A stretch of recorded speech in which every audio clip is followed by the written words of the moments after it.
Halo, perkenalkan nama saya Refri Sipan, NIM 67200076 dari Fakultas Teknologi Informasi, Program Studi Teknik Informatika Universitas Kristen Satya Wacana.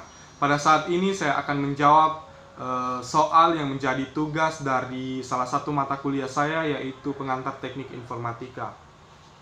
Oke, langsung saja pada soal yang pertama, yaitu sebutkan masing-masing dua komponen dari input unit, processing unit, dan output unit.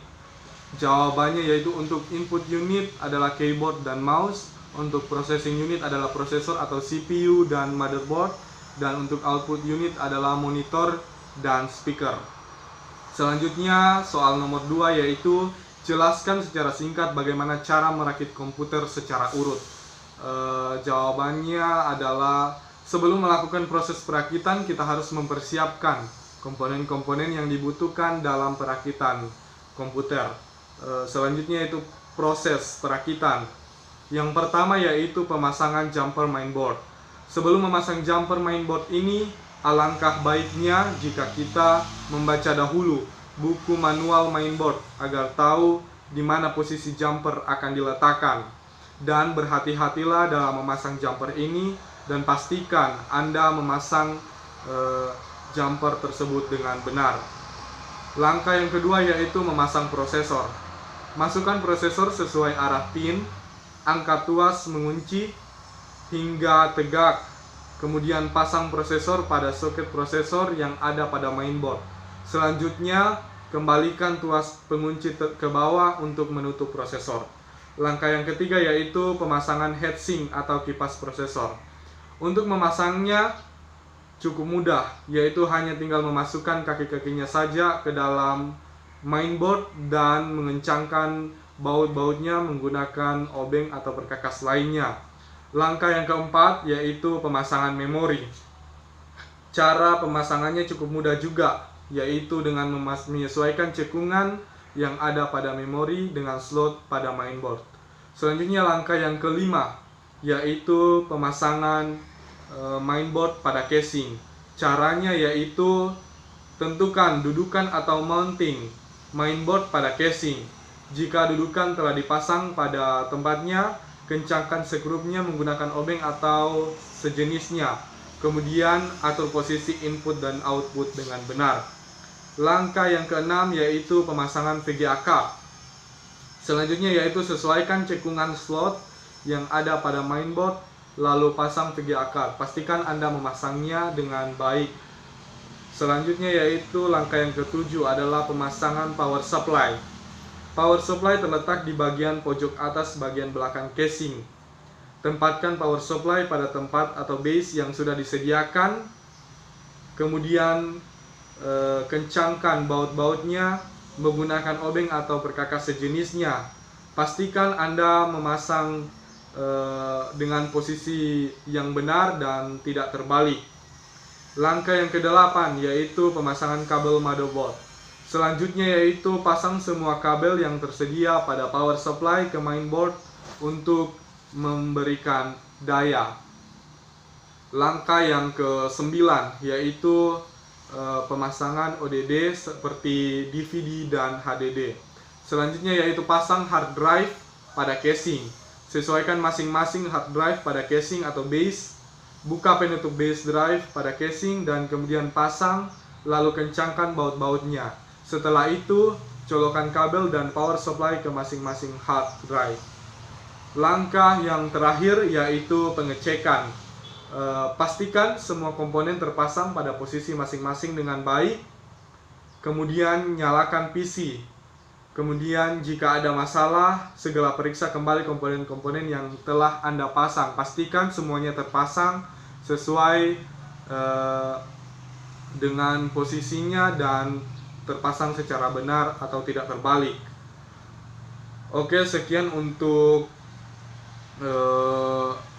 rangkaian perakitan komputer. Selanjutnya yaitu soal nomor 3, yaitu di AMI BIOS permasalahan apa saja yang timbul dari bunyi bit 1 kali pendek, 5 kali pendek, dan 8 kali pendek serta cara mengatasinya. Oke, Untuk bunyi bip satu kali pendek itu menandakan bahwa sistem berjalan dengan normal, atau dengan kata lain tidak ada gangguan atau kesalahan. Selanjutnya yaitu bunyi bip 5 kali pendek. Itu menandakan adanya kerusakan pada prosesor atau mainboard. Dan untuk bunyi 8 kali pendek yaitu menandakan ada kerusakan atau kesalahan pada VGA card. Nah, cara untuk mengatasinya yaitu pastikan kembali Anda memasang komponen-komponen tersebut dengan benar. Jika sudah terpasang dengan benar dan masih terjadi kesalahan atau kerusakan, alangkah baiknya jika kita mengganti komponen-komponen tersebut dengan komponen yang baru. Selanjutnya yaitu untuk soal nomor 4, jelaskan cara kerja POS atau Power on Self Test secara singkat. POS melakukan serangkaian tes selama proses booting komputer saat pertama kali dihidupkan dan memastikan apakah komponen hardware dan komponen pendukungnya berjalan dengan baik atau sebelum BIOS menjalankan sistem operasi. POS akan mengecek seperti keyboard, CPU, CMOS, BIOS, RAM, disk drive, dan input atau output controller. Nah, yang pertama yaitu untuk pengecekan power supply, ditandai dengan hidupnya lampu atau indikator atau power, serta kipas pendingin yang berputar. Hal ini menandakan bahwa power supply bekerja dengan normal. Yang selanjutnya yaitu jika berada dalam kondisi yang baik pada saat dihidupkan, maka proses kerja CPU akan terseret secara otomatis oleh sinyal power good yang dihasilkan oleh power supply. Lalu CPU akan mulai melakukan instruksi awal pada room BIOS. Yang selanjutnya itu pengecekan BIOS serta isinya. POS akan memastikan terlebih dahulu apakah BIOS berjalan dengan baik sebelum menjalankan sistem operasi. Selanjutnya itu pengecekan CMOS. POS akan memastikan bahwa CMOS dapat berjalan dengan baik, diawali oleh pembacaan data setup pada RAM CMOS setup sebagai data acuan untuk pengecekan.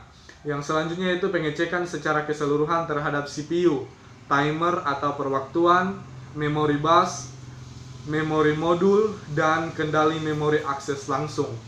Yang selanjutnya yaitu pengecekan ruang memori, di mana harus terdapat memori sebesar 64 KB yang dapat dibaca dan ditulis untuk keperluan room BIOS dan untuk menyimpan kode POS. Selanjutnya itu pengecekan input atau output controller dan bus controller. POS harus memastikan kedua controller tersebut dapat bekerja dengan baik dalam mengontrol proses read atau write data yang termasuk input atau output untuk VGA card yang sudah tersambung dengan monitor. Nah, jika salah satu prosedur dari POS yang tidak berhasil dilakukan, maka komponen atau komputer akan menerima peringatan kesalahan atau error dari POS. Selanjutnya yaitu pastikan kembali dan periksa kembali komponen-komponen tersebut agar terpasang dengan baik dan benar pada tempatnya. Selanjutnya yaitu jika masih terjadi kerusakan, alangkah baiknya jika kita menggantinya dengan yang baru. Oke, sekian pembahasan atau jawaban soal dari tugas salah satu mata kuliah saya, yaitu pengantar teknik informatika. Semoga bisa menambah ilmu pengetahuan atau wawasan kita dalam mata kuliah ini. Sekian dan terima kasih.